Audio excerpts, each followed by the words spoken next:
All right, so welcome. Good morning, and welcome to the Targeted Runoff Management Grant Administration webinar. I am Corinne Johnson, the Nonpoint Source Program Grant Manager, and just wanted to congratulate everyone again for having been awarded a Targeted Runoff Management, or TRM grant for short. I'm looking forward to providing you with information and examples that will help you administer your grant through the life cycle of the grant. The webinar today is really designed to try to provide answers to frequently asked questions and provide tips to avoid problems before they arise. We've got several grantees in the 2023 grant cycle that are previous grantees, seasoned veterans. So this webinar will likely be a good refresher for those of you that either have had TRM grants in the past or currently have active grants.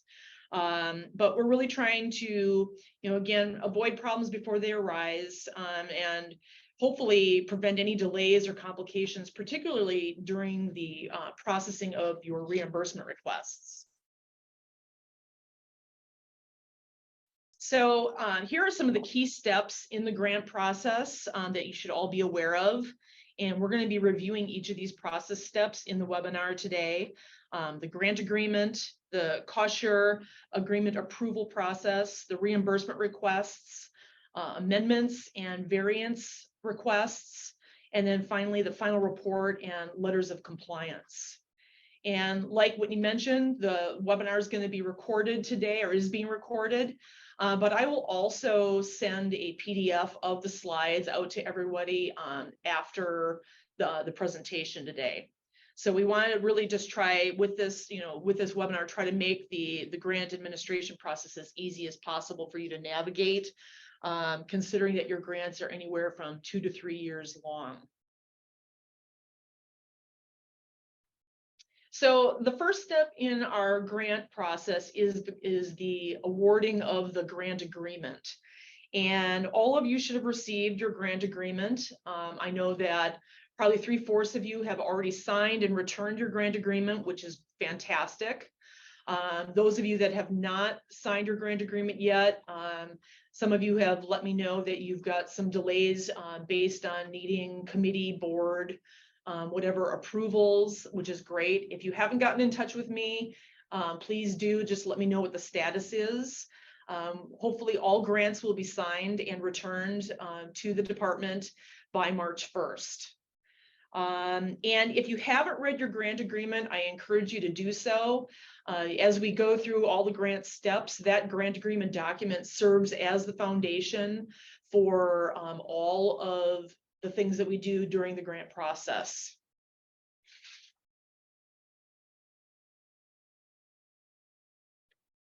So, before we dive into the steps, in terms of getting your grant award, you should all know that, we have regional non-point source coordinators throughout the state. Many of you have already interacted with your regional non-point coordinator in your assigned part of the state during the application process. I will note that we do have 2 vacancies right now. Eric Evanson formerly worked in the Oshkosh office. He is now a streams biologist, water quality biologist in Northeast region. And those of you that work with Eric for the time being, you can work with Erin Hansen. She's out of our Green Bay office. We're hoping that both vacancies are going to be filled hopefully fairly soon. Those of you that used to work with Dale Gasser in South Central region, his counties have been reassigned to, I believe, Cindy, Terry, and Jesse in the southern part of the state. And if you're not sure who to go to, feel free to give me or Joanna Griffin an email or a call, and we can let you know who's assigned to your county at this point. But we're really hopeful that both of those positions will get filled really soon. And I know those coordinators that are picking up the slack are especially eager to get those positions filled. And then we have central office staff. Joanna and I are mentioned here. Those of you that work on notice of discharge grants, Mike Gilbertson is the Ag Non-Point Source Implementation Coordinator, and as part of his role is the notice of discharge grant program coordinator. We offer support to the regional coordinators and also to you. So we'll dive in here to the next step in the grant process. And that is the cost share agreement approval process. And so we'll dive into the details here. So is this blocking the slide on my screen? Can you see the full slide? I'm just curious. You can. Okay, good. All right. So what exactly is a cost share agreement? Those of you in the counties that are working with private landowners or operators know that, you know, if you're going to be providing cost sharing to a landowner or operator, you're going to need to enter into a cost share agreement. And so that cost share agreement is an agreement between you and that cost share recipient, and it lists the practices and establishes the conditions and considerations for, you know, under which that cost share agreement or that cost share recipient agrees to install those practices. In cases where you have an NR 151, a performance standards violation, or potentially a notice of discharge, that cost share agreement also can be used as an offer of cost sharing in accordance with those parts of NR 151 and 243. And so DNR does have a cost share agreement form. It's form 34069. It is available on the DNR website. So just know that that's a fillable PDF form, and we'll go into the details of how to fill that out. So, you know, in terms of when is a cost share agreement required, it's essentially required for any time you know, you're again going to be working with landowners or operators, and it's necessary in order to make those practices eligible for cost sharing and then subsequent reimbursement. So you have to have it signed by you, the cost share provider, and the cost share recipient, and that needs to happen before BMP installation is initiated. You know, which is essentially common practice for any of us that deal with you know, contractors and such. You want to have that agreement signed and agreed upon before implementation. So in cases where you have a cost share agreement that has practices where the state share is going to exceed $50,000, you will need to have that cost share agreement draft reviewed and approved by your regional non-point source coordinator prior to having it signed by the landowner or operator. So DNR will take a look at that cost share agreement. You'll submit the draft to DNR, and they'll take a look at the agreement and ensure that those BMPs and cost share rates are essentially consistent with the grant agreement itself. You know, again, coming back to your grant agreement serving as the foundation for you know, your grant award and everything that happens through the life cycle of your grant. And like I said, the TRM website has links to all of the applicable forms for your TRM grant. The cost share agreement form is listed. In situations where you maybe need to make an amendment to the cost share agreement, we have a form for that. When you have a situation where your landowner or operator has satisfied all of the goals and requirements of the cost share agreement, we have a form for that. You may choose to do that, you know, following the operation and maintenance period of that agreement. In cases where you have a landowner that has installed practices and is in their O&M period, but there's going to be some sort of land transaction where for some reason the landowner needs to be released from the requirements of the cost share agreement. Those are the situations where we do that, and we have a form for that. A lot of times when land is changing hands, maybe going from agricultural land to say maybe a rural subdivision or some sort of urban land use, but they're still in that O&M period. You would have to put a release on that cost share agreement. And so just know that there is a form for that. And I'm not going to go into the details of those processes, but just know that they exist, and we can walk you through that if you get to that point. So, with the acceptance of cost sharing funds, there is a level of accountability for the landowner that we hold them to, you, the grantee, and we, DNR. And so there's a requirement that certain cost share agreements be actually recorded on the deed of the property owner. So when you have a cost share agreement where the total cost of the cost share agreement is going to exceed $14,000, or that cost share agreement includes a riparian buffer, the cost share agreement must be recorded on the deed. An exception from that is when if the only practices on the cost share agreement are in fact cropping practices, then that cost share agreement is exempt from that recording requirement.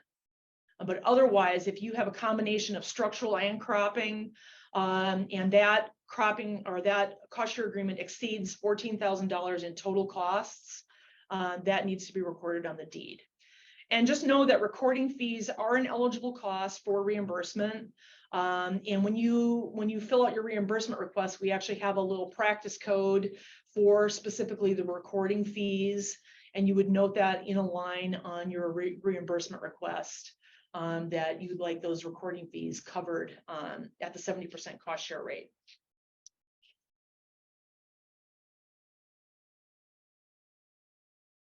So just to show kind of a process flow here, to reiterate the process. So you're going to send your draft cost share agreements to your regional Nonpoint coordinator whenever the state share amount exceeds $50,000.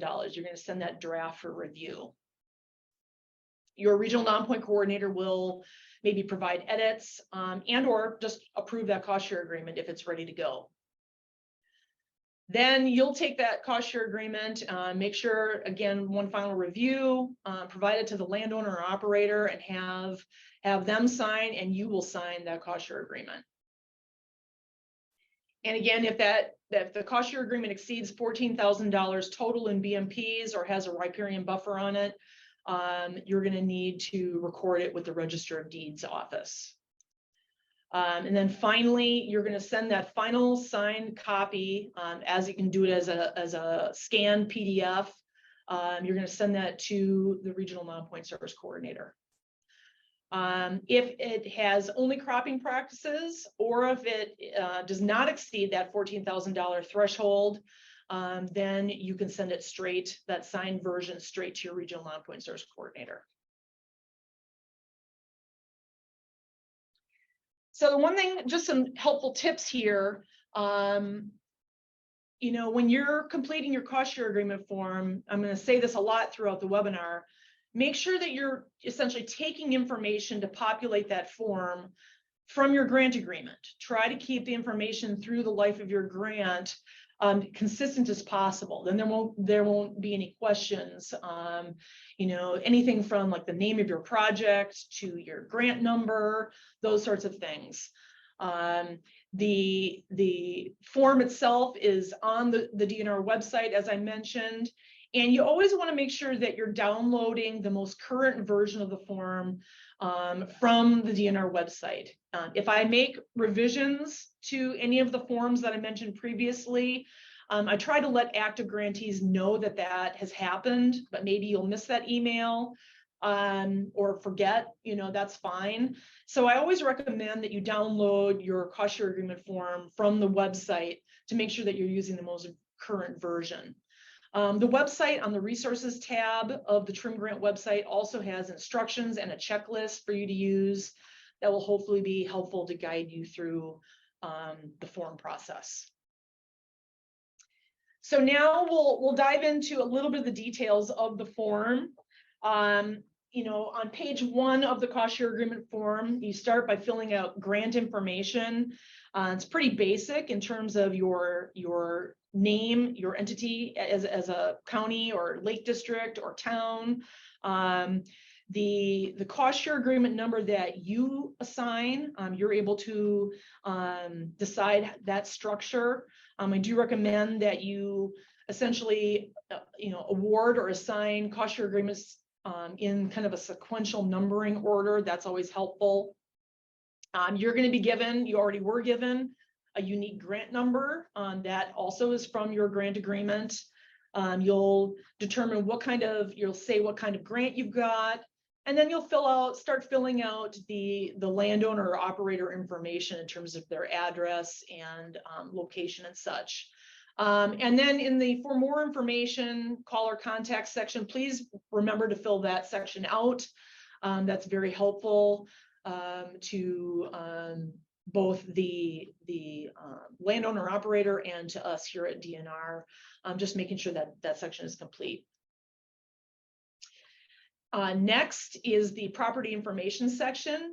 Those of you that haven't used the latest version of the form, you'll see that this section has been somewhat simplified in the latest version, which came out last October.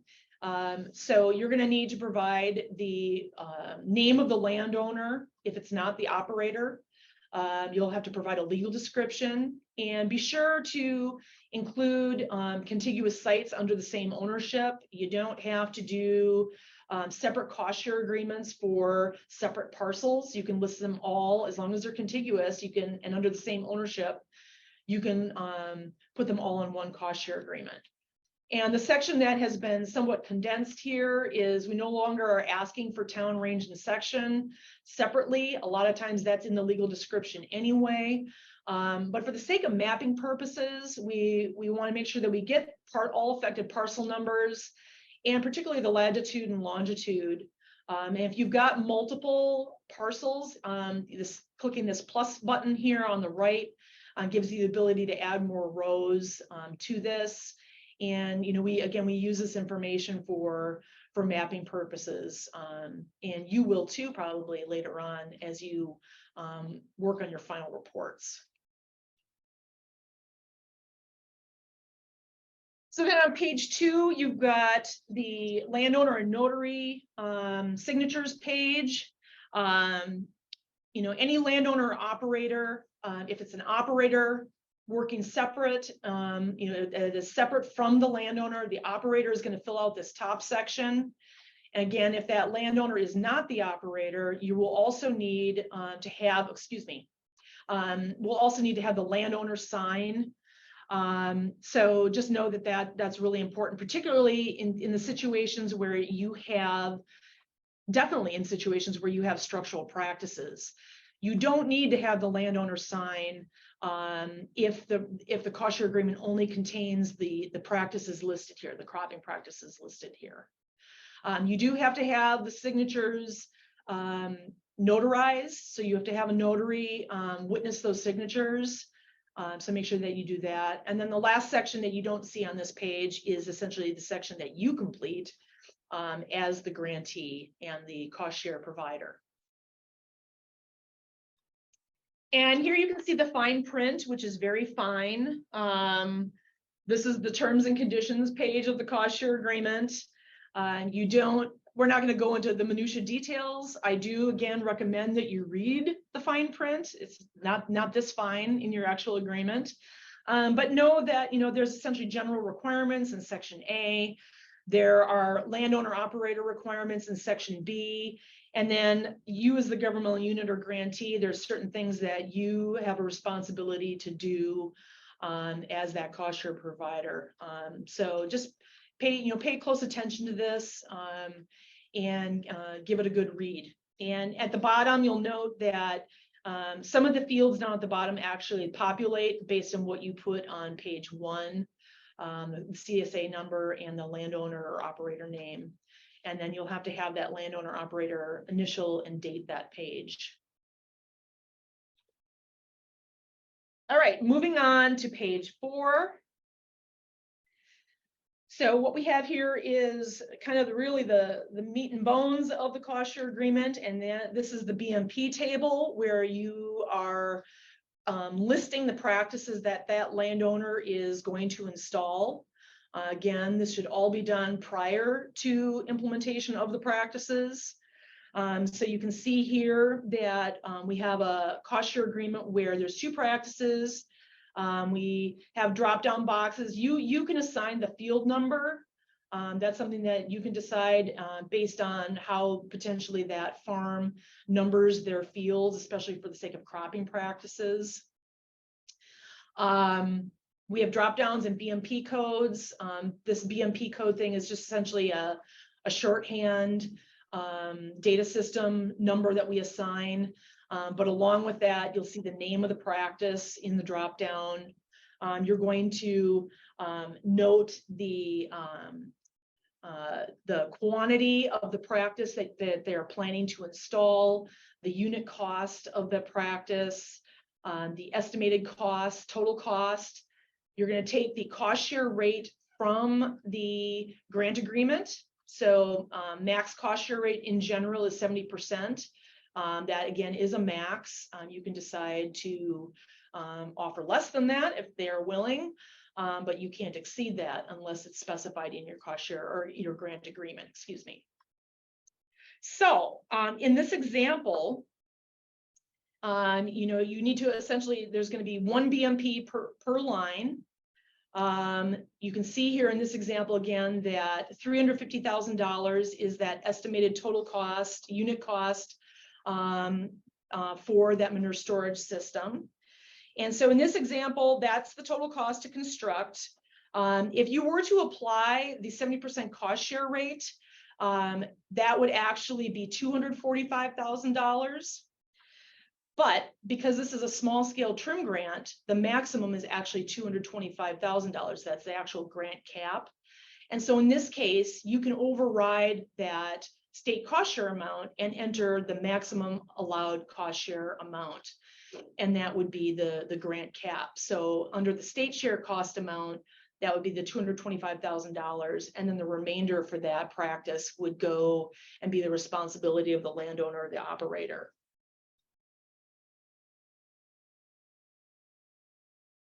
All right, so let me just move on to my notes here. Okay, so in this case, this particular table shows a situation where we have a blended fund situation. So you can see here that we've got state funding at play. The landowner is going to have a certain amount that they're going to pay for. But there's actually a place here to show that other funding programs are bringing money to the project. And in this case, you can see for the manure storage system, there's going to be $150,000 of EQIP funds. Down here, down below, you should identify when other funding programs are going to be involved and what those programs are. So let's dive into the details a little bit here. So there's where you identify those other funding programs. In the case of, well, you again use that manure storage system as an example. The total cost of that manure storage system is $260,000, and at a 70% cost share rate, $182,000 would normally be the maximum state cost share amount that the trim program could pay for. So you would have to keep that in mind as you're figuring out who's going to be paying for what. In this particular case, EQIP, NRCS funding is going to pay for $150,000. So in this case, you can enter, and again, this is something that you populate in terms of that data field. You put $150,000 here. The landowner is going to pay in this situation $78,000, and the balance then would be $32,000 from the trim grant. And so you have an opportunity here to show those amounts. And it's always more complicated, obviously, when you're bringing other funding sources to the mix. So if you ever have any questions on how to fill this out, don't hesitate to contact your regional Nonpoint coordinator. or give me a call. We can walk through this, but it's really important that you reflect that those other funding sources at the onset to the extent that you're able to. So again, the 70%, you got the breakout of funding between the two. I always forget my animations here in my slides, and just make sure that you show that breakout. All right, so then last but not least in the cost share agreement form is page 5. It's a blank page that has open text box there for you to enter any special conditions that you'd like the cost share recipient to follow. A lot of counties use this in situations where maybe they have a local ordinance that places special conditions or requirements in their county. This is the place to enter those special conditions. So I'll pause right here. I'm going to grab a drink of water and just see if we have any questions at this point. I'll go from there. Thanks, Corinne. And just as a reminder to the audience, please send your questions to Joanna. She's our Q&A monitor.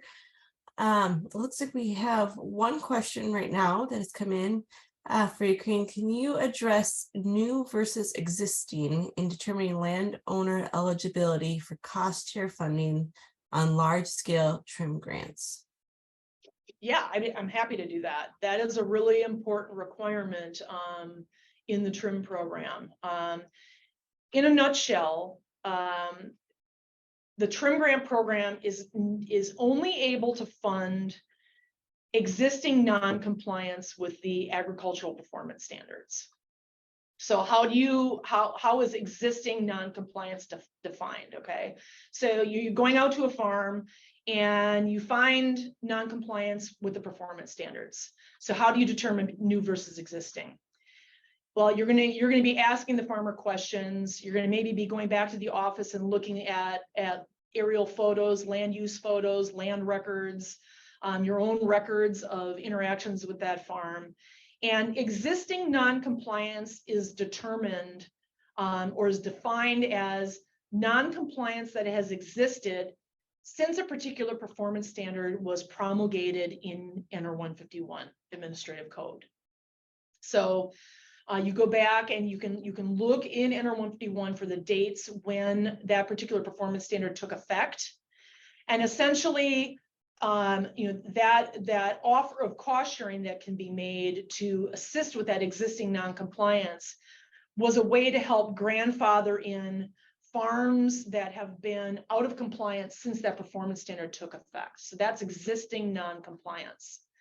New non-compliance is situations where a farm was in compliance at the time that the performance standard took effect, but they have somehow fallen out of compliance after the date that performance standard took effect. So if a performance standard took effect in 2001 and or 2002, whatever the date may be, and you go out and you do an inspection, you come to realize that this farm has fallen out of compliance with,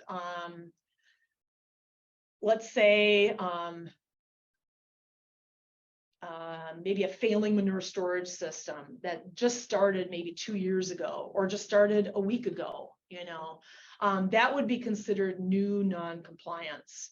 And in those situations, TRM funding is not eligible. It's not an eligible cost. Anytime we've got new non-compliance, that is not an eligible cost.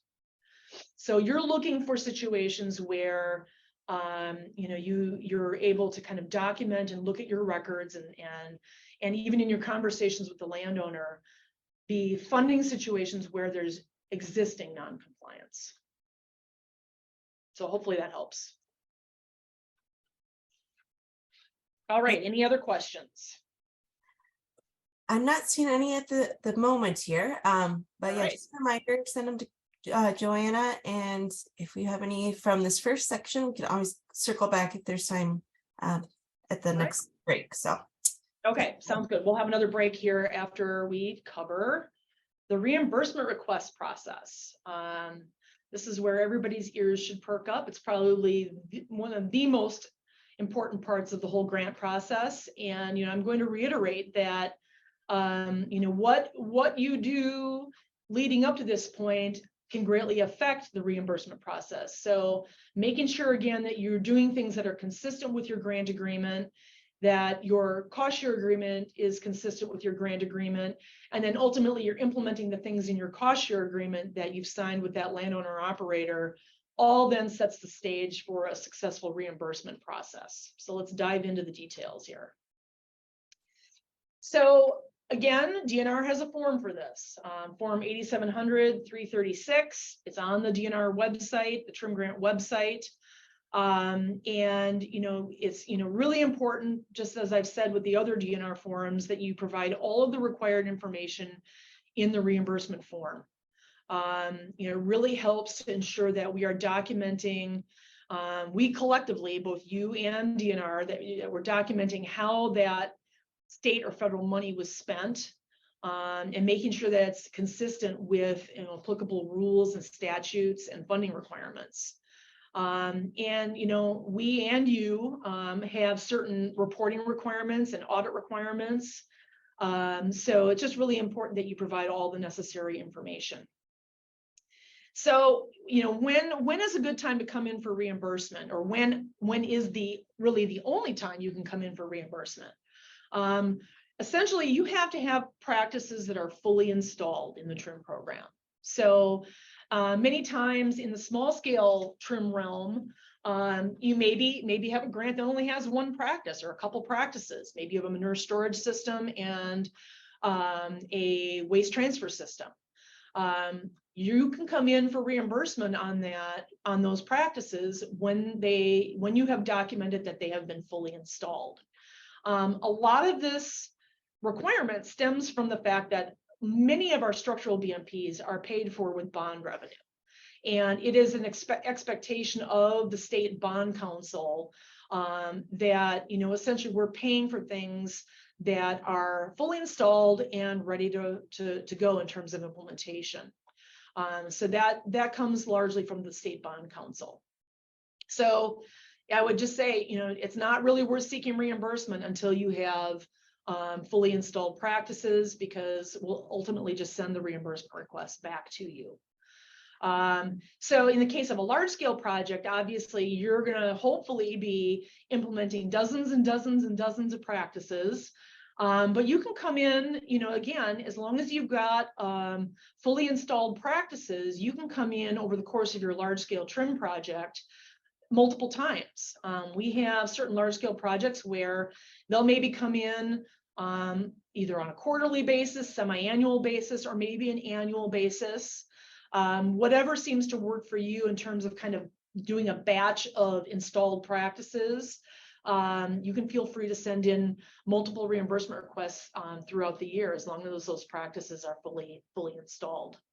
It is also expected then that with your final reimbursement, that you send that in no later than 60 days after your grant ends. Your grant end date is specified on your grant agreement. And that you have that final report then too, that will come along with that. And we'll talk more about that final report that goes with that final reimbursement request. Okay, so we frequently get a question about fees. What is eligible in terms of reimbursement of fees? And I mentioned already that recording your cost share agreement at the Register of Deeds, that is an eligible cost. Other types of fees largely are not reimbursable. If you've got local administrative permit fees or DNR permit fees, those are not reimbursable. Those are not eligible. If you've got situations where you've maybe got property acquisition in your grant, or you're doing easements or fee title, the various types of fees listed here, attorney fees, brokerage fees, certain real estate fees, those too are not reimbursable. So just take note of that. We don't do a lot of property acquisition in the TRM program, but we do some, so it's important for you to take note of that. I lost my cursor. Where'd it go? There it is.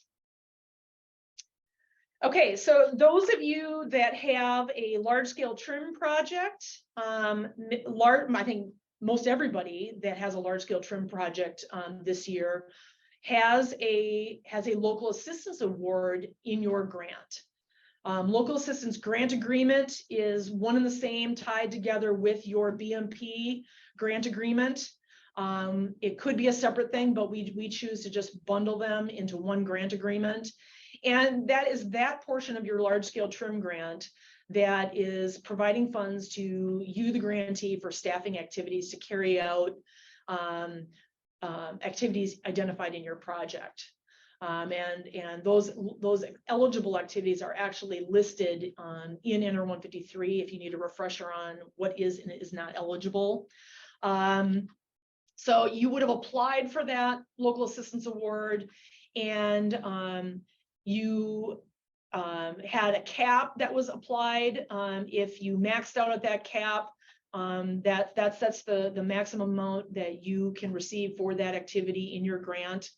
A lot of people will confuse the cap percentage with the cost share rate. And I just want to emphasize here that the cap on local assistance grant award was 40% of the grant amount allocated to BMPs, okay? So that sets the maximum amount of local assistance dollars that you can get in your grant. Now, I would ask that all of you that have this, forget that 40%, put that 40% amount percentage out of your minds, because now that you're implementing your local assistance award, you can seek reimbursement for local assistance costs, and it will be reimbursed at a rate of 70%.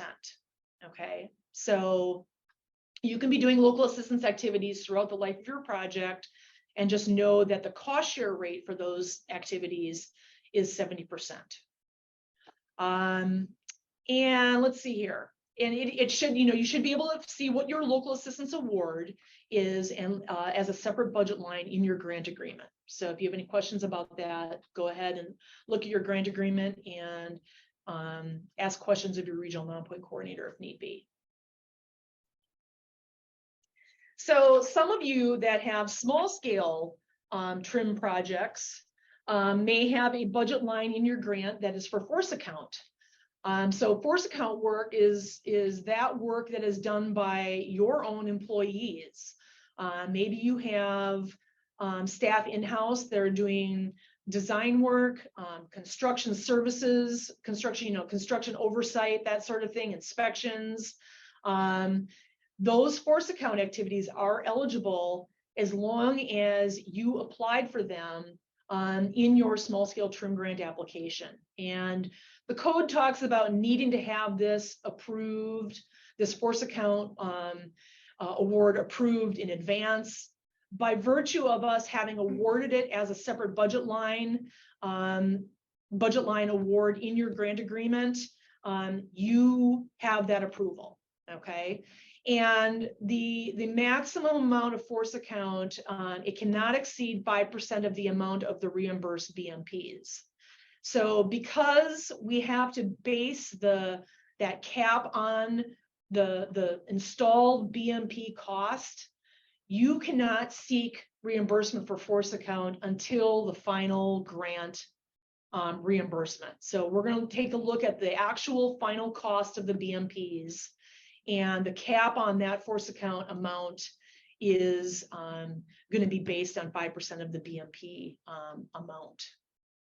So just know you can't seek reimbursement until that final BMP work is done. Some of you may have situations where you have landowners that are eligible or are in states of economic hardship. In situations where you can document that a landowner can't meet the local share of 30%.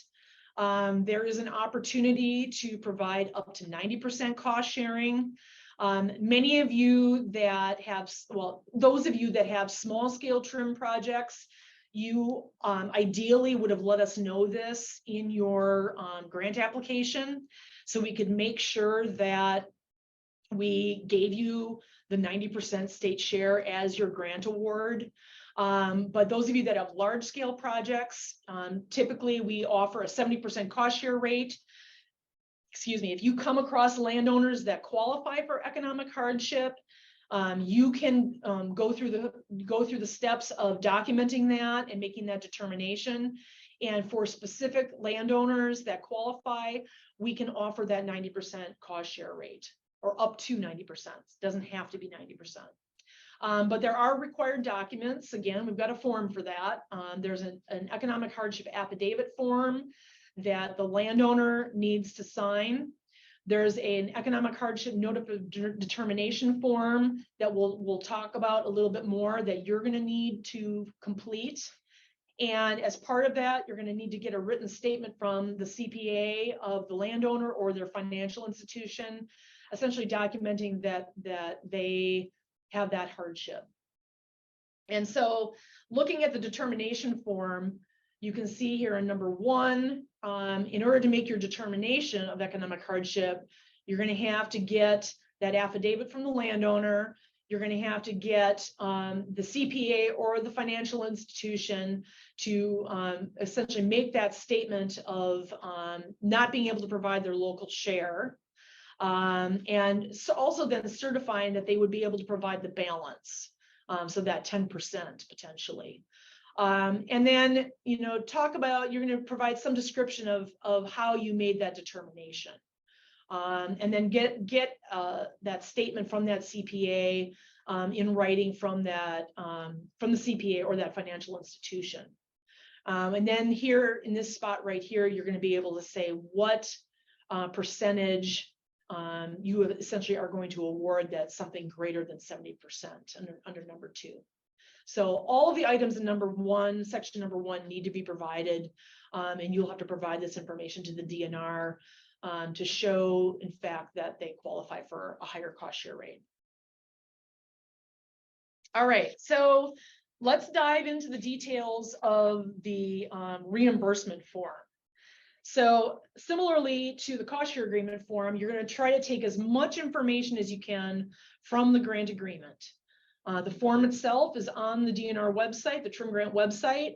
And here too, would ask that you download that form from the website each time that you do a reimbursement, just to make sure that you have the most current version of the form. I will say that the current form is fairly outdated. It hasn't been revised recently. And I'll I guess offer at this point that we were hopeful that we would have a newer version of the form sooner than your grant award started.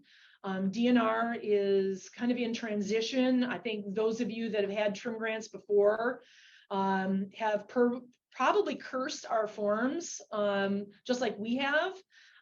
Those of you that have to open up DNR forms have to often go into Internet Explorer to open those forms, which is very, very outdated, and we apologize for that. But we're really, the agency is trying to work towards a new approach with forms. And we've actually put the reimbursement form for the TRM and NOD and Urban Nonpoint programs forward as a pilot for trying some new software. And so one of the reasons why the fillable PDF form hasn't been updated is we're really hopeful that we're going to have a new type of form software available to you. I can't say when. I had hoped that it would be available already, but just know that we're really trying to make improvements in that regard. And so there's certain things that we're going to go through in the form that are maybe a little bit outdated, and would just welcome your patience in trying to navigate through some of the things. But we're here to help fill out the form if you've got any questions. Again, there is an instruction document and a checklist under the reimbursements tab on the TRM website. So when you look at page 1 of the form, again, there's basic information at the top of the form in terms of, your governmental unit name, where you want to have any check or payment sent to. Really, again, important that you fill this out consistent with your grant agreement or the grantee contact page that you were given when you got your grant agreement. You told us where and you're in the most updated form where you wanted to have checks sent to. So really important that that be consistent. Give the project name from your grant agreement, the grant number from your grant agreement, your cost share rate, and number your pay request in terms of, is this the first time you're coming in or the 5th time you're coming in for reimbursement? The period that is covered by your request, essentially you're outlining, is it the full grant period? Are you coming in at the end of a small scale TRM grant? Is it a large scale project where maybe you're, like I said, maybe you're doing pay requests or reimbursements on a semi-annual basis? So what is that time period that this payment pay request is coming from? All periods that are part of these pay requests need to be within the grant period. So you might have a pay request that has documentation from maybe an invoice was sent by your contractors or the landowner's contractors after the grant expired or ended. That's fine, as long as the work was done within the grant period. And the invoice should show that. That should be documented in the invoice. So it's okay for an invoice to show a date or be issued on a date after the grant ended, but the period of work, the work should happen within the grant period. And here too, you're letting us know if this is a partial reimbursement request or final, and obviously you're going to select the TRM grant button on the program type.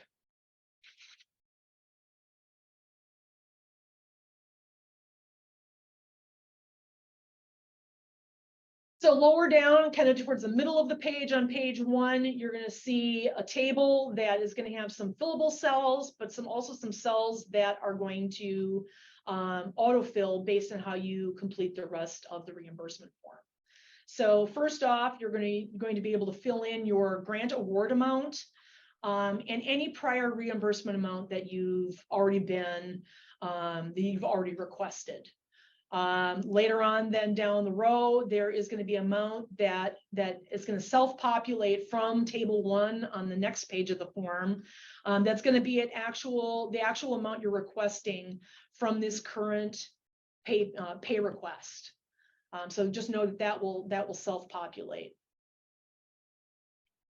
Now, down at the bottom of page 1 is the certification for this reimbursement request. You need to have your authorized government official either sign and date the form, or if they don't sign it, they can type in their name and submit the reimbursement request via their email. So we're really looking for, it's really important that these reimbursement requests be signed by the authorized government official or be submitted via their email account. So you have that option there. And if there's any changes in that authorized government official or that authorizing signatory and responsibility, you all, when you applied for the grant, would have submitted an authorizing responsibility resolution. Just remember that we do have a template for this. If you need to make changes to your authorizing resolution over the life of your grant, please do so and submit an updated one. The one thing that we will always recommend is that, to the extent that you're able to, make your authorizing resolutions as generic as possible. And that can be, specifying the grant program rather than the specific grant project, that you're applying for. Specifying a position title rather than the name of a person in that position. So there's a bulleted list here of the types of things that require signatures during the life of the project. So if you need to make changes to your authorizing resolution, please do so and keep us up to date and submit us any updates. That's really important. And this template is available under the resources tab on the TRM grant website as a Word version.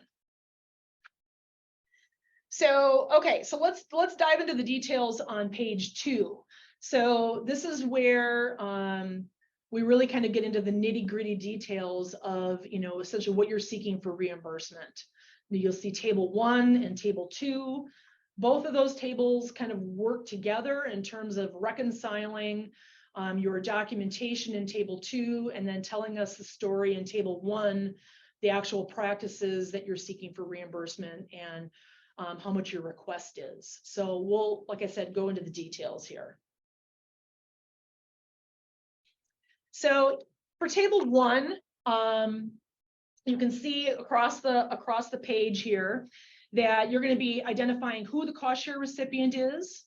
That's going to be the landowner name taken from the cost share agreement. You're going to select the BMP code and the practice installed. Each row is going to be for a separate practice. The unit of measure will self-populate. How many units were actually installed, the total cost of that practice in terms of eligible costs, the cost share rate that applies to that practice. That will then, you have the ability to then put in the eligible state share there. I'm trying to remember now if that auto-populates. But if it doesn't, I'm sorry, I can't recall. You do have the ability to override and tell us what that reimbursement request amount is. So the eligible state share here could be $100,000, but maybe you're only going to request $50,000 in reimbursement for whatever reason.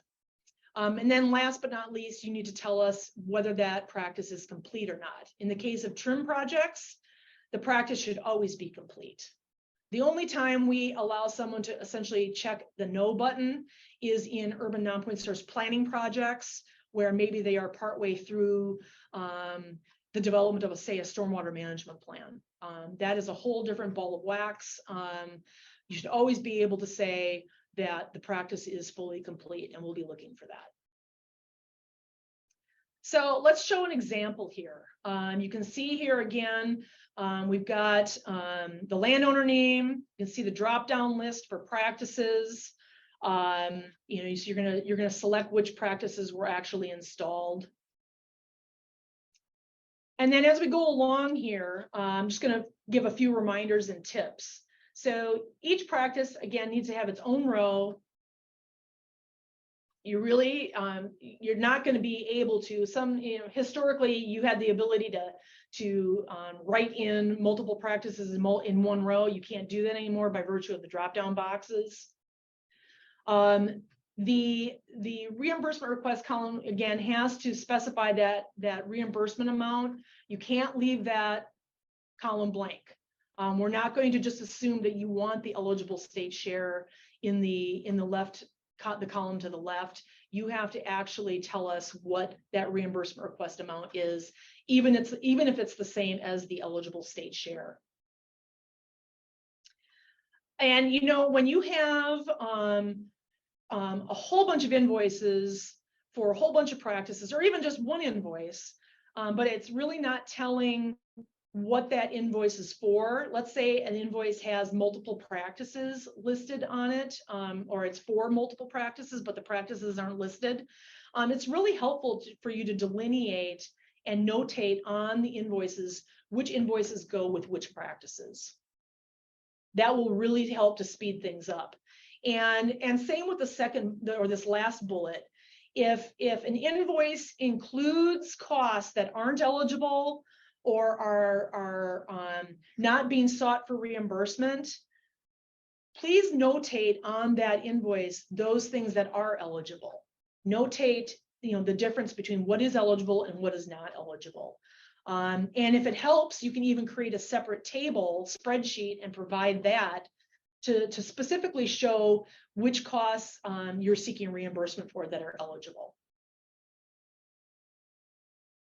All right.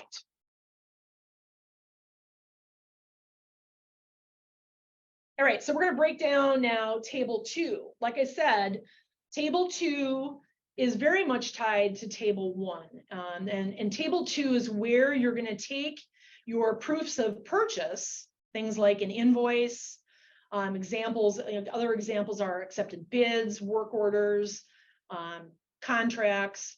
More often than not, it's usually an invoice that you're providing. This is where you're going to take that documentation and tie it to the practices for which you're seeking reimbursement up in Table 1. So you're going to, again, tell the story here. The document is going to be, the document number is going to be hopefully the invoice number. If there's no invoice number, then you're going to put the date of that invoice in that cell. Again, you'll pick the BMP code that invoice is tied to, and you're going to then put the funding amount from that invoice that you're seeking from DNR. So the DNR funding amount is the portion of that invoice for this particular practice. And so you're going to tell us how much from that invoice you're seeking for that particular practice. And then for anything that's not being paid for by DNR, you're going to put the remainder of that practice amount then in this column, the non-DNR funding amount. And then last but not least, you're going to tell us the source of the non-DNR funding. You do need to fill this out. We frequently see this left blank. It's not going to be assumed that it's just the landowner paying for this. It's very important, particularly when you have other funding sources at play, that you tell us what those funding sources are, because of limitations on what certain funding can be matched with, particularly when we have federal funding at play. You cannot match federal with federal. So here you see an example, again, of both Table 1 and Table 2, and you're going to see here how those two tables, this is a very simple example, but you're going to see here how those two tables are kind of tied together.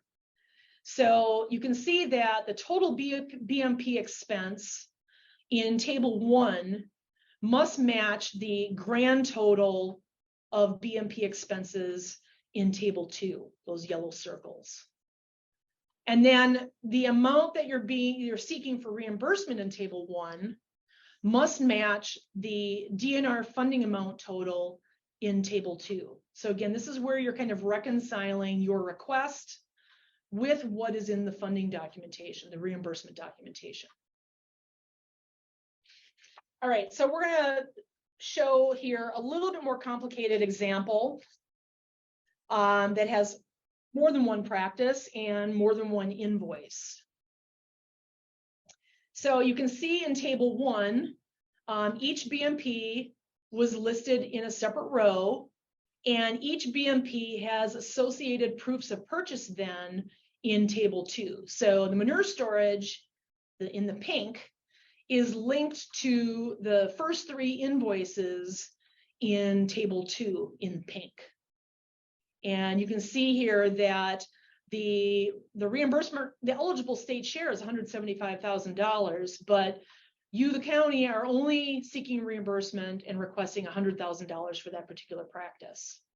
And you can see then in the pink in Table 2, if you add up the DNR funding amounts for the manure storage system, 600, 200, 200, that equals the $100,000 request then that you're asking for up here.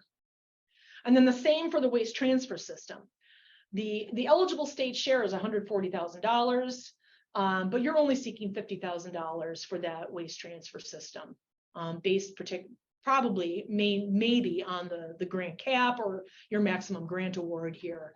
And there's 2 invoices that were tied to the installation of that transfer system, and you can see that 25,000 plus 25,000 equals the $50,000 request here.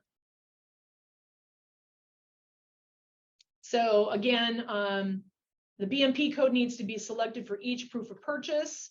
Sometimes you may have, as I mentioned earlier, you may have one invoice that is from a contractor that worked on multiple practices. You're going to need to maybe list that invoice twice. You would have a line for, let's say, the Smith Company worked not only on the construction of the manure storage system, but they also installed the waste transfer system. You would need to have a line in Table 2 for the manure storage system from Smith Company. And you'd also then need to have a line in Table 2 from Smith Company for the same invoice, but for the waste transfer system. So again, that's where you're kind of parsing out what invoice goes with which practice. All right, so moving away temporarily from the reimbursement form itself, if you have local assistance in your large-scale TRM grant, each time that you are seeking reimbursement for local assistance, you will also need to submit a local assistance certification form with your reimbursement request. And it is this form that essentially tells us the story of what you did with that local assistance funding.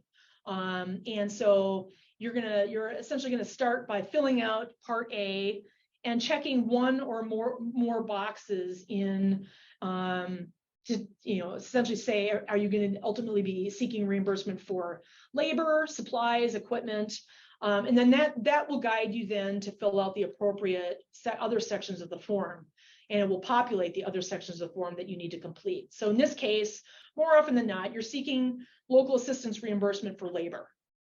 Excuse me. So you, the county or grantee, check that box, and then that opens up Part C of the form, and you'll provide details about the staff that worked on the form, their hourly wage rate, and how much time they spent. And then by filling out Section C, that's going to help then self-populate, coming back to the first page, a summary on Part B of the form. So just know here you're going to be using information again from your grant agreement, your grant number, and such, in the name of your local governmental unit. Oh, and one thing I wanted to say here, let me go back up. If I can page up, is it going to allow me to do that? Let me go back. The amount that you're going to then bring to your reimbursement form is essentially the total cost of local assistance. So you'll use the local assistance certification form to then inform the reimbursement form. And we treat local assistance kind of like a BMP. So you'll see local assistance in the drop down. It has a BMP code R53. And you'll show, in the case of this example, they spent $976.50 on local assistance activities. That would be your total cost. You're going to apply the cost share rate in the cost share reimbursement form, and it'll show what you're then going to request. You would tell us then what you're requesting for that local assistance. So again, this form is tied to the reimbursement form, but you have to actually make those additions to the reimbursement form, treating local assistance like a BMP. Those of you with force account, you are not going to be left out in having to also certify the time your workforce spent on working on your project. There is a form for that. So there's a force account certification form, also available on the DNR website. And here too, you're going to essentially fill out the top part of the form, tell us what you're seeking force account work reimbursement for. It's going to populate the other parts of the form. You'll fill out, in this case, if it's labor, you're going to fill out Part C. It's going to then populate a summary in Part B. And here too, you're going to be bringing that total amount over to your reimbursement form. And in this case, we treat force account as BMP code R54. And so you'll transfer this information, this tally, over to your reimbursement form, and then ultimately tell us how much you're requesting for force account reimbursement based on the maximum eligible amount. And all right, we'll move along there. And then last but not least, on the reimbursement form, so we're going back to the reimbursement form. When you are particularly seeking partial reimbursement, this is probably more so applicable to large scale projects. You will need to provide a project status. Everybody should provide a project status, but I think it's going to be more so applicable to large scale because your project is longer and you're going to be implementing your project over a longer period of time. Tell us briefly how the project is going. Is it on track? And tell us maybe what challenges you might be up against. The sooner we know that, don't be afraid to tell us that. The sooner we know that, the sooner we can help work with you to figure things out. If you've got project delays, if you are really struggling to get landowners to sign on, if you think you're going to have a significant chunk of underspending because of those struggles, the sooner we know that, the better. Because there have been instances where, there has been challenges. Obviously, COVID-19 has been a huge challenge in terms of implementing projects. And if there is going to be significant underspending on a project, don't be afraid to tell us that. You're not going to be penalized. We would rather free up that funding and make it available to other projects if we're able to.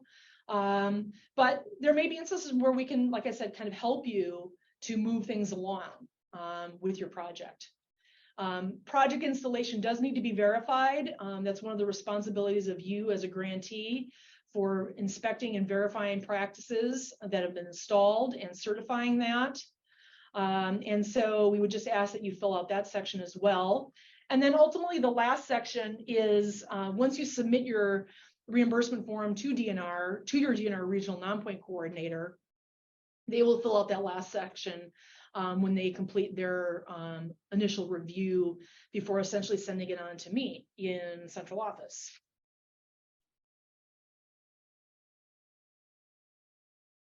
All right, and then one last form. Oh, I forgot I had animation here. I blew it, but we covered it all. So one last form with regards to the reimbursement process. Those of you that receive federal funding in your grant, you should know that in advance. That is noted on the first page of your grant award up in the top right corner of your grant. Most of our federal funding goes primarily to large-scale TRM grantees. We use a lot of our Section 319 federal Nonpoint dollars for cropping practices and those local assistance grant awards, largely because we can't use bond revenue.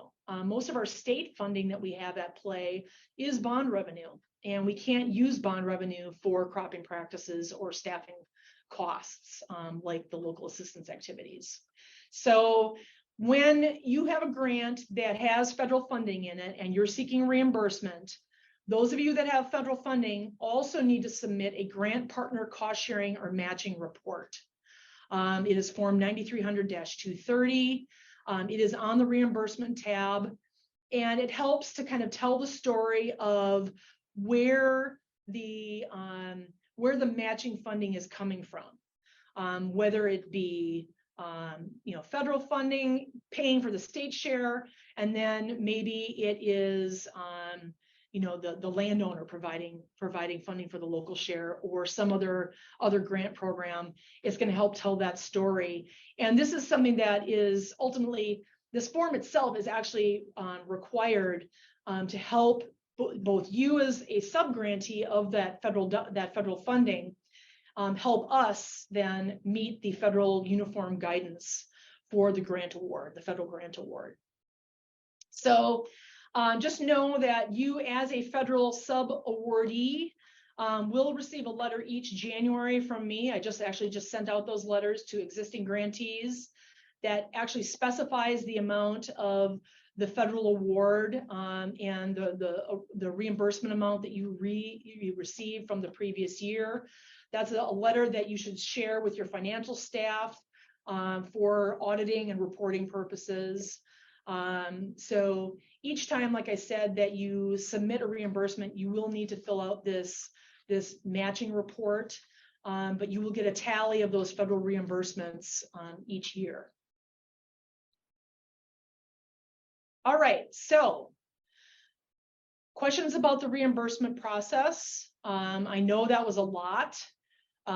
It's a really important part of our process for all of us. I know you guys want to get paid, and just know that we're here to help. You're not expected to necessarily remember everything that we just covered now, but it will be here for you because we are recording the webinar, just a reminder, and you will have the slides as well to help, if that will help. So any questions? I am not seeing anything coming in right now, Corinne. That was a very thorough explanation. But again, yeah, if you think of anything, send questions to Joanna, and we can catch those questions at the end. We have a question coming in, it looks like. Yeah, we do. All right. Let's see here. Will unexpected BMP underspending affect 70% local assistance reimbursement? No, that's a really good question. And I knew I was forgetting something on that slide. Anybody, just to be clear, anybody that has a large scale trim project that has a local assistance budget line in your grant, that local assistance award is for you to use at any point during your project, regardless of BMP implementation activity. Okay, it's not tied to you spending down the BMP implementation amount. Okay, so you could use up your local assistance award completely in the first year of your project without having yet sought reimbursement for a practice. I mean, obviously we really want to see practices get installed. That's why we're giving you the local assistance award, is because we want you to use it to continue to go out and meet with landowners, maybe complete any inventory work that you still need to do, or just, you know, start signing cost share agreements and start implementing, you know, providing design time, or excuse me, construction oversight, that sort of thing. You know, design is not actually an eligible cost for local assistance, but it's really meant to do the legwork of getting landowners on board and implementing those projects. So it's not that's a misconception. Okay, we're back to recording. That's good. So hopefully that clarifies things.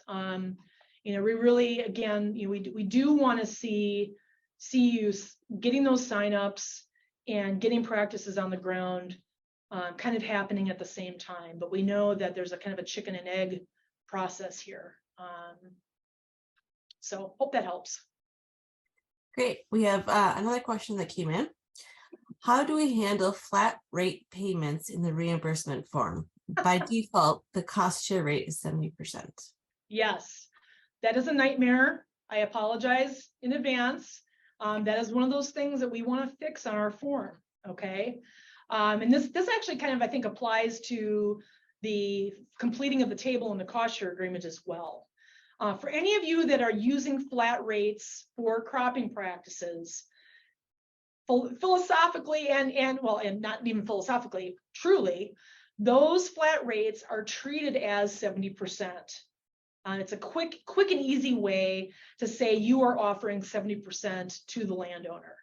So what do you do then in cases where you have a form that's trying to take a total cost, use a cost share percentage, and then apply that percentage? What we have a lot of large scale trim grantees do is try to fool the form. You essentially back calculate using that flat rate. You back calculate from the flat rate to establish what the 100% cost is. And then you can put that total cost, that 100% cost, put in the 70% to then ultimately result in the flat rate cost. So that's a wonky thing. I hate it too, but that is one of those things that we hope to fix going forward in improved form technology. So, you know, for any of the Nonpoint coordinators that are out there, please help your grantees do that. I think you already know that, but just, you know, that's really what we're looking for. The flat rate is the 70%. The flat rate is not the 100%. So to the extent that you can back calculate and trick the form, we would appreciate that.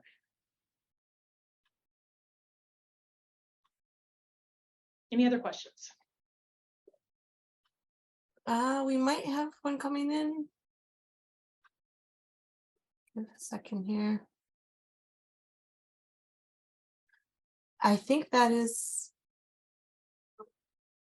all that we have right now. We may have one more coming in. Okay. I will just say overall, if we've got questions that are very, very specific to a particular project, we may not answer them today, but we will answer them. We may not answer them in front of the whole group, but we will certainly follow up and answer them specifically if you've got something that's really specific. So we do have one. Can you please discuss an R-151 compliance letters? I will be, so stay tuned. Perfect. Yep. All right, I think we'll move along. But if you think of something else that was tied to the reimbursement process, just know you can still answer or ask it in subsequent breaks. Okay, what are we doing? How are we doing for time? Okay, we'll keep things rolling here. So now we're going to cover amendments and variance requests. We all know that things can change over the life of a project. There may be times when you need to maybe change or reconfigure the practices that you were hoping to install. Maybe there's times where you need to do something that maybe is not covered in code or kind of flies in the face of a code requirement, but you think that it's something that's good for the overall benefit of the project and water quality. We're going to talk about this. So what is an amendment? We're going to talk here about grant amendments. Amendments also apply to cost share agreements themselves too, but we're not going to necessarily cover that today. But getting back to, again, the importance of that grant agreement. Whenever you think that something is changing in your project, it very likely will require a grant amendment. So that's when you're looking to change one or more conditions of the grant agreement. And so, before you do something that's a change in your project, you got to think to yourself, should I request an amendment? You really want to definitely request amendments before the end of the grant period and before taking any action or incurring any kind of project cost that is inconsistent with your grant agreement. So if you think that things are changing, go back to your grant agreement and take a look at what is in there to see if the thing that you're proposing to do now is missing. So if you've got certain project costs that are maybe ineligible, maybe you have things where you want to either the costs are going to be more expensive than what you thought. Any of those kinds of changes need to be reflected in the grant agreement. Otherwise, they will be ineligible for reimbursement. If you're adding, replacing, or eliminating a practice to the project, that has to be reflected in the grant agreement. That's probably one of the most important things. If that practice that you're seeking reimbursement for is not listed in the grant agreement, it's not eligible for reimbursement.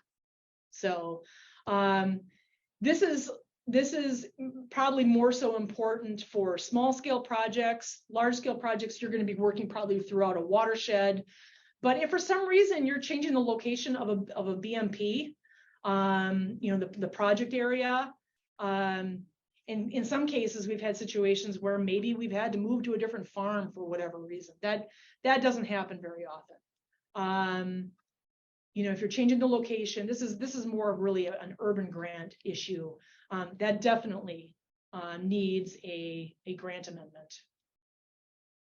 So here are the different types of grant amendments. The most common one is a time extension amendment. Each of your projects may be eligible for a 1-year extension, but that requires a grant amendment. If for some reason you feel that you need additional money for your project, if you haven't already bumped up against the grant cap, looking at you small scale trim grantees, you may be able to request an amendment.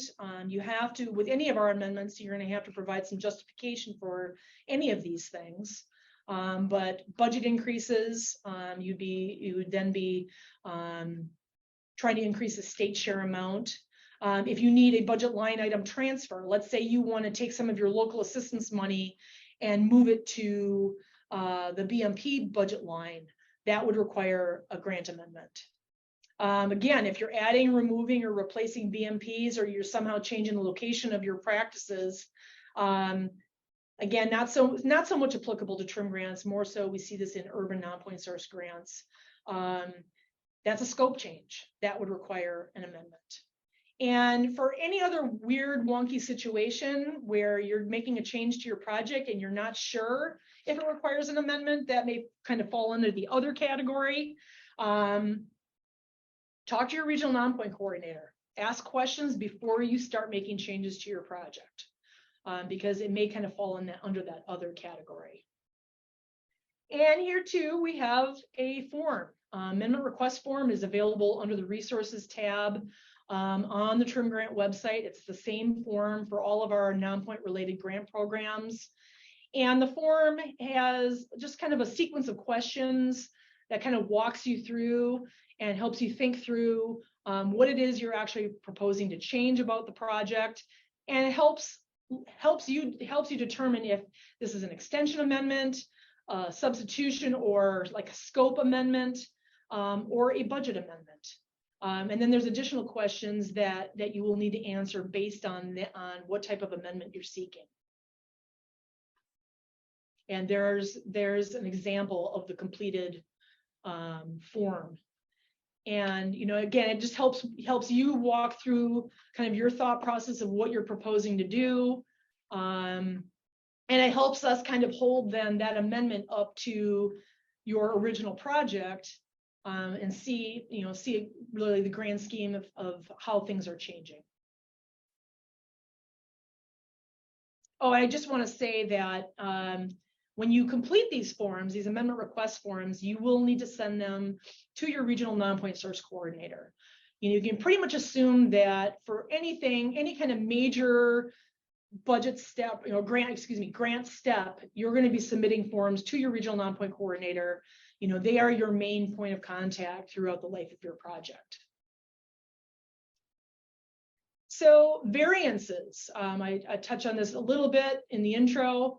Variance requests or variances are essentially an approved exception to a requirement that's in the administrative code. And the governing codes, as you all probably know, good bedtime reading, NR 153 and chapter NR 154. We, in very limited circumstances, offer variances.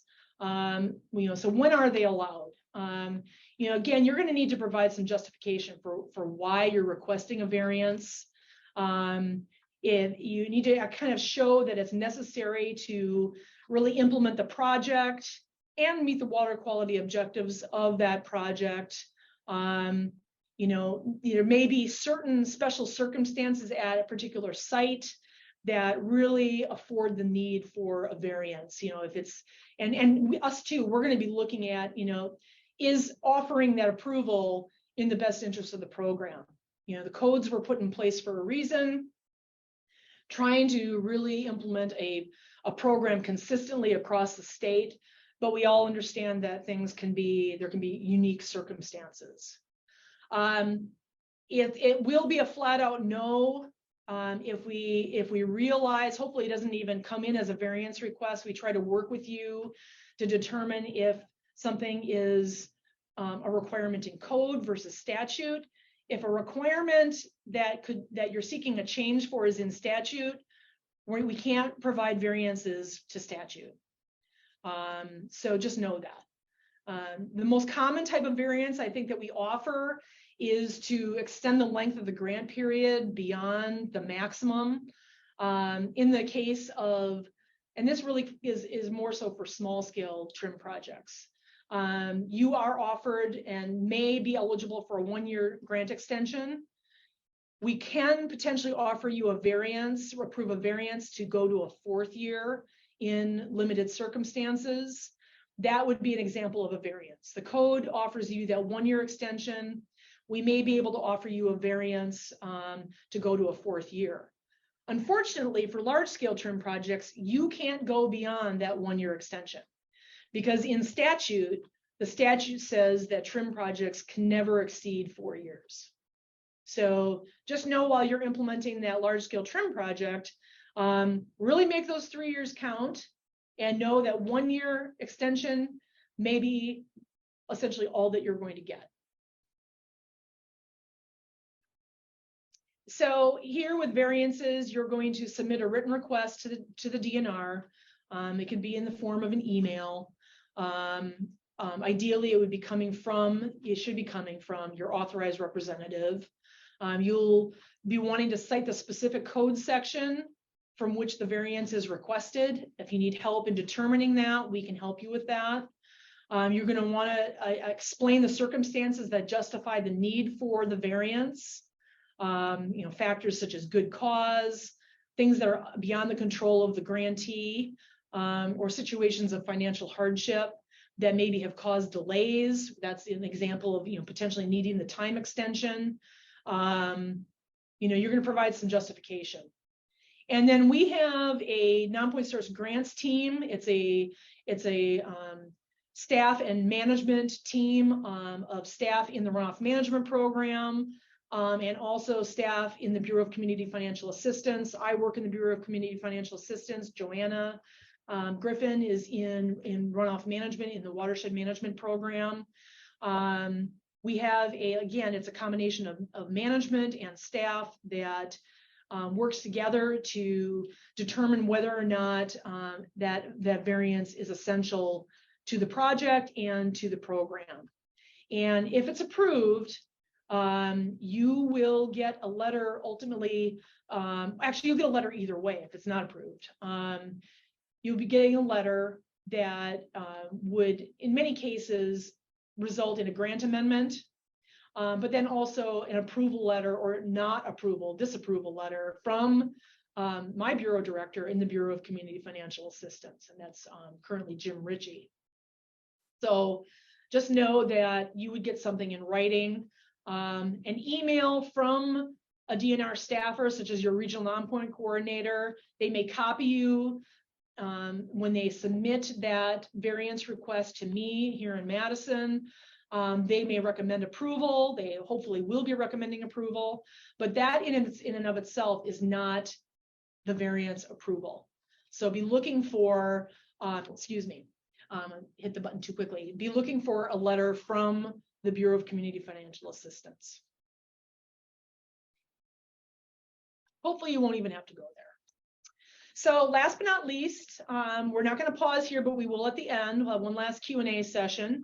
We're going to cover the final report and letter of compliance for TRM projects. So a final report is required for all of your projects. That completed final report must be submitted to the department no later than the time frame of when you're submitting your final reimbursement. So if you're going to wait down to the bitter end, that would be 60 days after your grant period ends, which is generally about March 1st. So we're in a real big final reimbursement period right now for the grants that ended at the end of 22. We've got active grantees or grants that have freshly ended. They're working on their final reimbursements. They're getting them to the regional Nonpoint coordinators, and they're also working on their final reports. Because that final reimbursement cannot be processed until that final report is complete and approved by the regional Nonpoint source coordinator and those of us here in central office. So those of you with active grants currently already know about this, but go figure, once upon a time we had a fillable PDF form for the final report. In the last couple of years, we have transitioned to having grantees use the BMP implementation tracking system, or BITS. So we now have a data system that captures the content of what used to be in that fillable PDF form. Getting slowly but surely getting out of the Stone Age here at DNR to use data systems to gather our grant information. I'm going to catch up here with my notes to make sure I don't forget anything.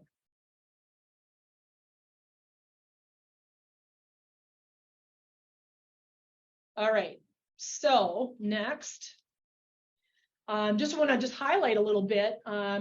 The BITS system is essentially a web-based, GIS-based data system.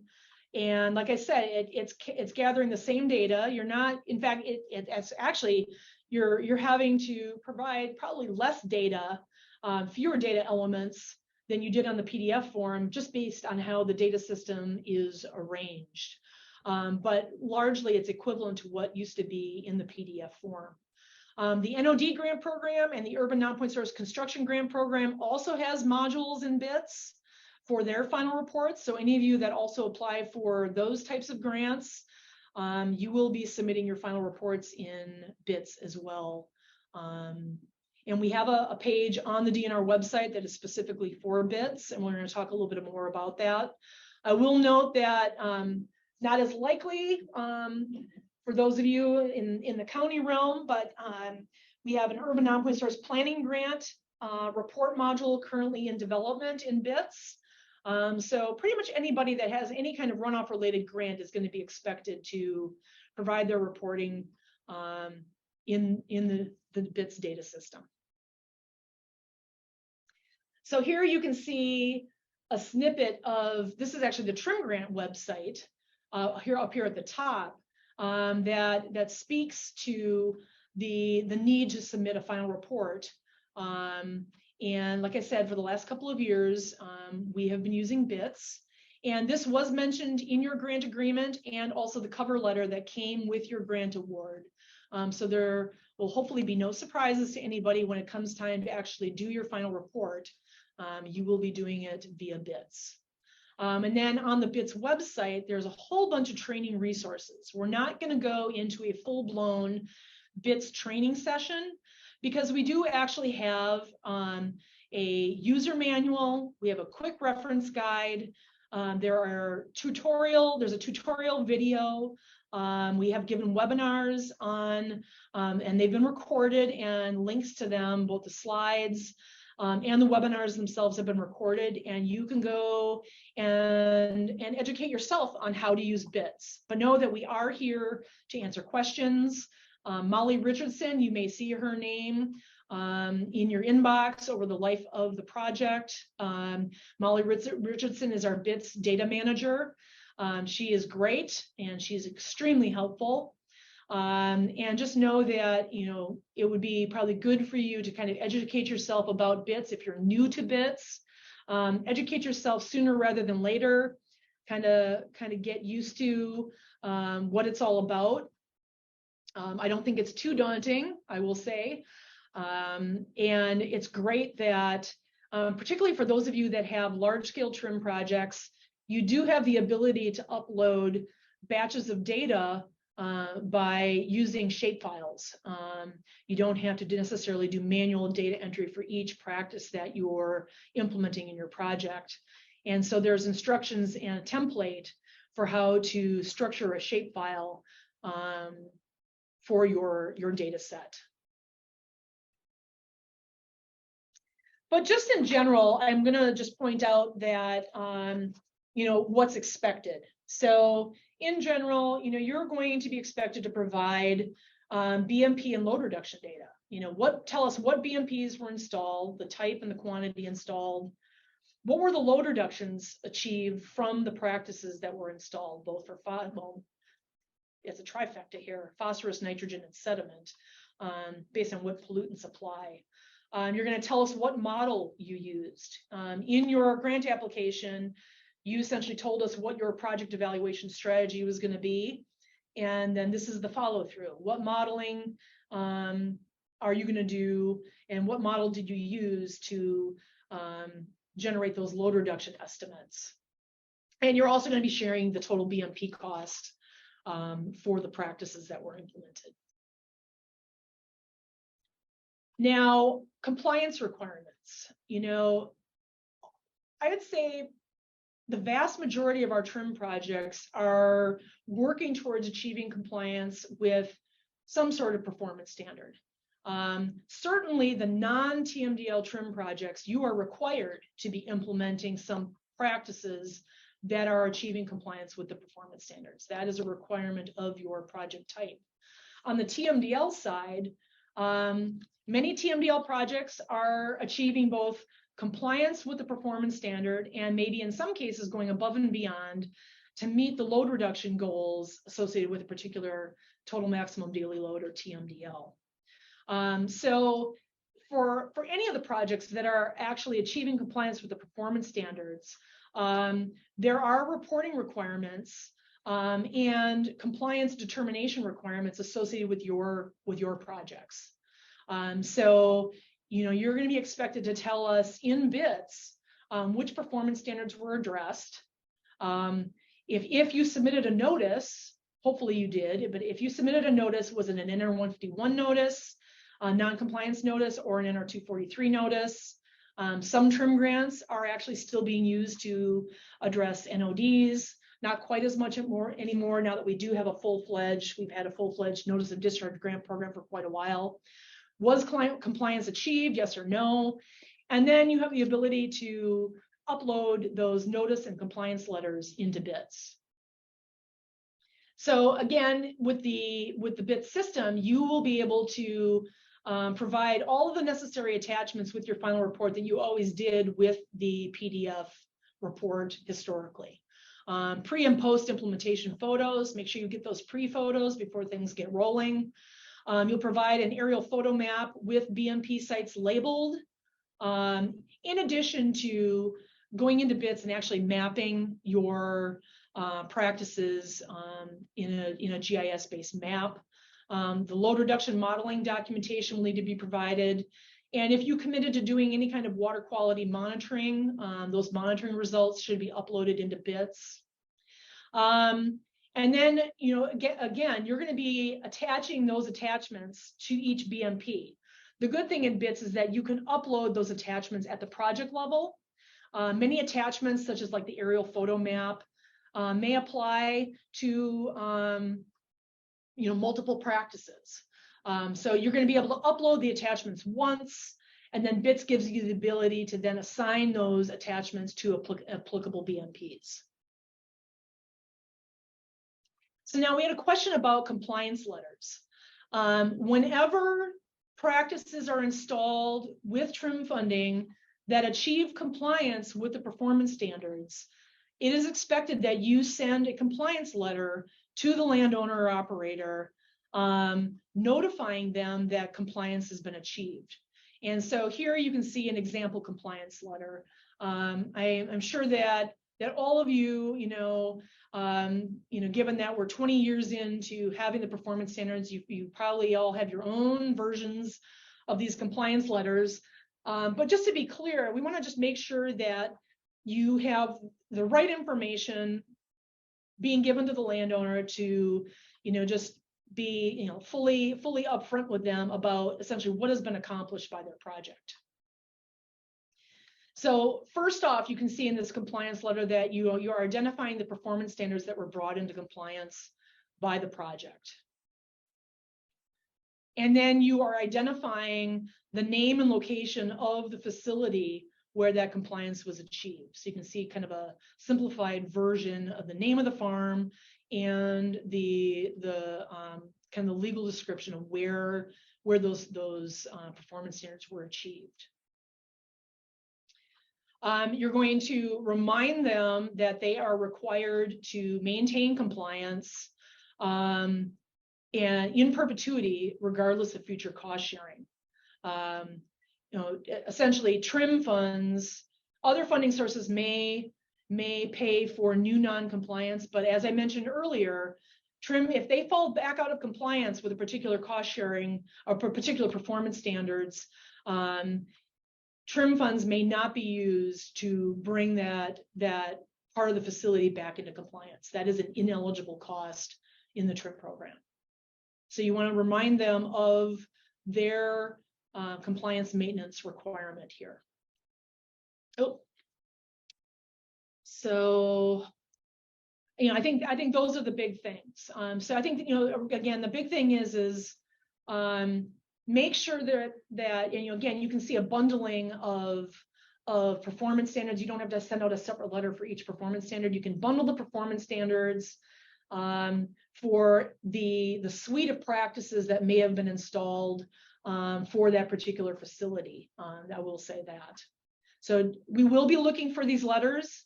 They do need to be uploaded into bits. So please ensure that they are being sent to the landowners or operators. And then last but not least, just want to again remind you that you know, your regional non-point service coordinators are your main point of contact during your project. But you know, again, Joanna and I are here in central office to also help. We often work as a team. We would rather that you ask questions early and often rather than be guessing and then come to find out later that something that was done was not eligible. So reach out to us. We are all here to help and want to see your projects be successful and implemented to the fullest extent. And so with that, I'll end. There's my contact information. And again, for those of you that may be in South Central region, if you have any questions about who your temporarily assigned non-point service coordinator is, feel free to reach out to me or Joanna. And I'll stop there. Check the time. We got about 15 minutes left. It looks like that clock is. A lot of our clocks here in central office aren't. Yeah, that's pretty close. Okay. Thanks, Corinne. That was excellent. I am not seeing any questions right now. We'll give it a little bit of time here to see if anyone has any lingering questions. But again, this was recorded and we will work on finalizing the transcription and getting this up online so it can be viewed. And we'll share that link with you when it's available. Excellent. And yeah, I guess we are gonna wrap up a little bit early here. I'm not seeing any questions coming in. That's okay. Yeah, don't be shy, folks. You know, most things with the non-point world are complicated, and you know, we want, like I said, we want your projects to be successful, and we really want this process to be as easy as it possibly can be, while you know, doing our due diligence in documenting what was done with the funding. So feel free to ask questions at any point.